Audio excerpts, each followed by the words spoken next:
Welcome to episode 1 of hair styling series. ఎవరు చెప్పారండి straight hair girls కి problems ఉన్నాయని? ఫస్ట్ ప్రాబ్లం వచ్చేసి హెయిర్ బ్యాండ్ జారిపోవడం, పోనీటైల్ కరెక్ట్ రాకపోవడం. After many trial and errors ఈ ponytail hair style అయితే నాకు సెట్ అయింది. సో మీతో కూడా షేర్ చేసుకుంటున్నా. హెయిర్ సెరం ఎందుకంటే జస్ట్ ఫర్ షైనీనెస్. మనకు సిల్కీగా ఉంటాయి కాబట్టి అవసరం లేదు, బట్ షైన్ కోసం ఫస్ట్ క్రోన్ పార్ట్ నుంచి డివిజన్ చేసుకొని ఒక రబ్బర్ బ్యాండ్ వేసుకోవాలి. అది టైట్గా వేసుకోవద్దు, కొంచెం లూజన్ చేసుకోవాలి. దాంతో ఒక ట్విస్ట్ ఇవ్వాలి, నార్మల్ ట్విస్ట్ ఇస్తారు కదా అట్లా లోపల నుంచి హెయిర్ అనేది బయటకు తీయాలి. ఇక్కడ మీకు చూపెడుతున్నాను. దాని తర్వాత దాన్ని ఒక రౌండ్ అనేది రొటేట్ చేయాలి. అప్పుడు చిన్న లూప్ వస్తుంది. ఆ లూప్ల నుంచి మన హెయిర్ అనేది కింద లెఫ్ట్ ఓవర్ హెయిర్ ఉంది కదా అది బయటకు తీయాలి.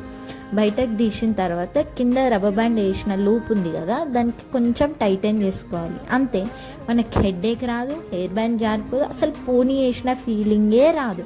ఒకసారి ట్రై చేసి ఎట్లుందో నాకు చెప్పండి. Bye guys.